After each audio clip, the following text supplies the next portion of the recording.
Bid like you're a bigger player with bigger overhead, because that's what everybody else that you're competing against is going to bid. And then what that's going to do is allow you to start building some cash reserves so you don't get stuck in this cycle.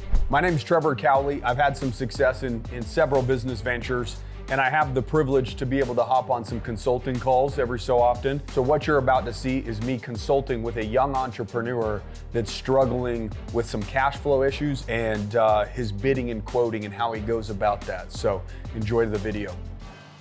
So I'm in the custom cabinet industry. The issue I'm facing is capital. General contractors don't pay deposit up front. It's like a net 30, net 60, net 90. Not that I'm starting off, but right now I'm like in the grind. I'm still bringing it up from zero. The hard side is the capital.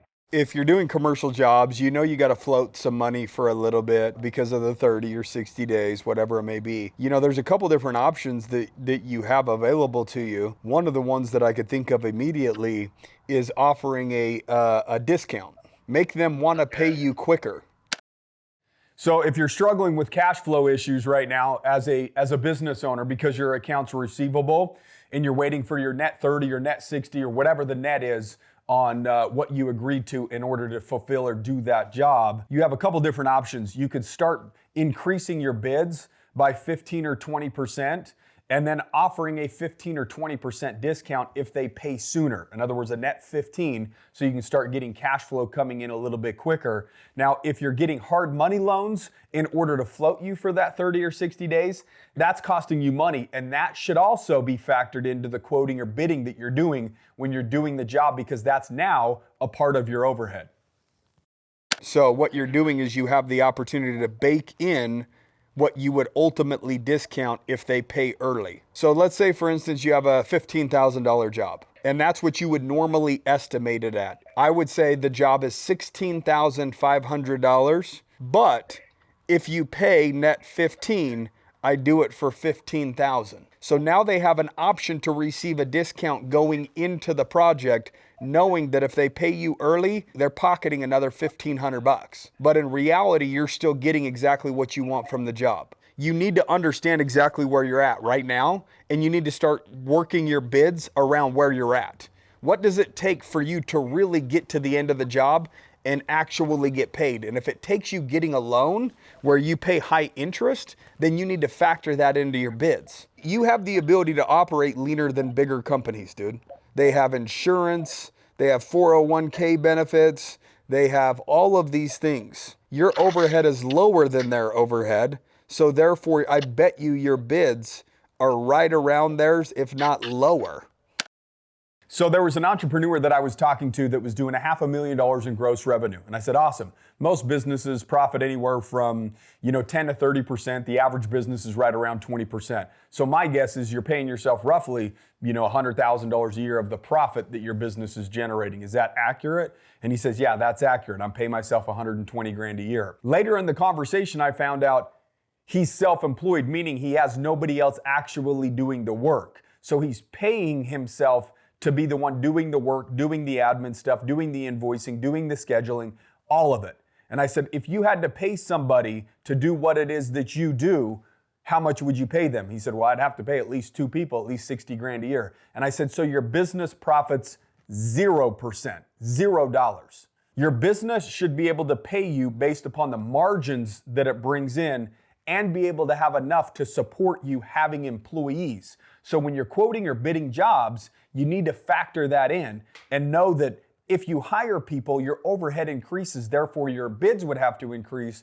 But before you can hire anybody, you have to have money in the bank. So you need to start increasing your bids right now.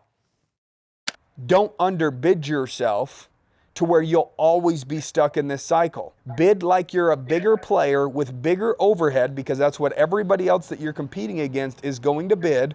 They're going to bid enough to cover their overhead and make profit. And then what that's going to do is allow you to start building some cash reserves so you don't get stuck in this cycle. Okay, and you're basically making steps forward in the business. Well, that's clear to me now, I guess. I know what I'm executing. You still have some time? Yeah. How do I know what position do I delegate or what do I hire? Right now I'm doing everything myself, other than I bring in either subcontractors every now and then, whether it's install, whether it's that. What department do I, if I want to, when is the right time to hire someone? The right time to hire somebody is as soon as you can. So the question is when should I hire somebody and what do I choose to delegate? What do I take off my plate?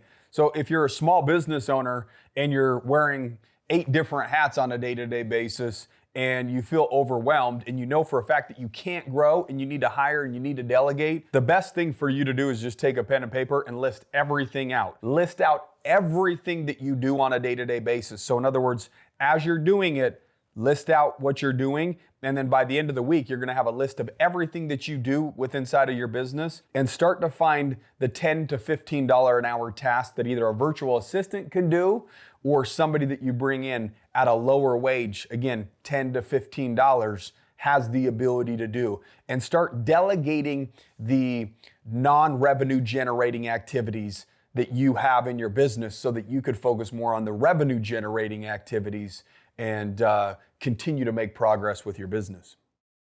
Hey, install. Man, this is a high level skill. I'm gonna have to pay somebody, $25 an hour to be able to do this. But to send an email or do scheduling or do design stuff, maybe somebody else at $15 an hour can do that. All your office admin stuff, bro, you can hire a virtual assistant that answers all of your emails, does all of your scheduling with customers, and you can get some that have design skill as well. If you're a business owner that one is stressed and you're taking on a lot right now and you don't have a ton of money in the bank, but you know you need to hire and you need to start delegating some of these tasks that are non-revenue generating activities, I would highly suggest to hire a virtual assistant. And I'm a little biased here. I use Hire VP. This is an individual that I'm very familiar with. He's a trusted resource and does an incredible job of understanding what your needs are and bringing candidates that have the ability to do exactly what it is that you need done. It's super affordable, cost-friendly, and incredible work. So it checks all the boxes, right? So affordability, quality, and relieves you of the stress that you want relief from.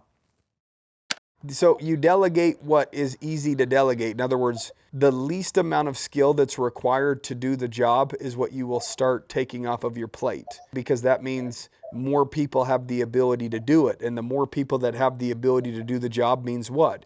It means if it's a less skill and a lot of people have the ability to do it, then it's a less paying job. And so usually when you're talking about delegating, you're finding the $10 to $15 an hour tasks and you're getting those off of your plate, because you shouldn't be doing the non-revenue generating activities in your business. That makes sense. So start from the cheapest and go there. Yeah. Okay, that makes sense. One more last question. I started Instagram, TikTok, just doing real stuff I learned in business, motivational stuff about God. They say that you have to find that niche. Is it okay to put those both together, God and business? You know what I mean? Who says you can't? Feels like there's too much people talking about niches. That's, I guess, what's pushing me back. Okay, so you're allowing what other people are telling you to do to determine, what you're passionate about? You know what usually does best on social media is when people keep it real to themselves and they're authentic. So the question is should he niche down on his social media and only talk about one topic? I think human beings, we like a variety of different things. So just niching down on one thing can be very robotic. Yes, there are certain channels or certain people that do that and do that at an extremely high level. I think this day and age, people like individuals that are authentic to themselves. If they enjoy running, they share themselves running. If they enjoy spending time with their family, they might show their family if that's what they want to do, and the business side of them, and their faith, and whatever else it is that excites them, because people like people that are excited about things and they could feel that. And so I would suggest, in terms of what should I do with social media, should I niche down, should I only talk about the things that excite you, because people will see that you're being authentic, and people like to do business with people that they know, like, and trust, and that are just their authentic selves.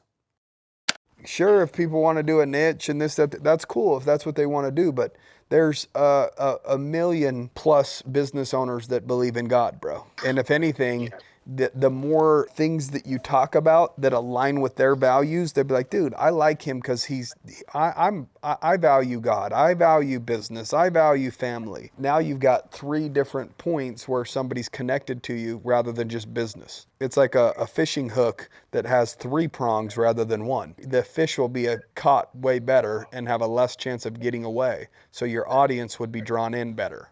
Oh, yeah, and Trevor, thank you so much. I really appreciate it. Man, this is so powerful. I'm gonna go ahead and dip my head under the water again and go get that. Go get it. Go dive deep. Hope you enjoyed this YouTube episode where there was a lot of consulting. We dove deep into a few different topics. Hopefully it was valuable to you. Like and subscribe.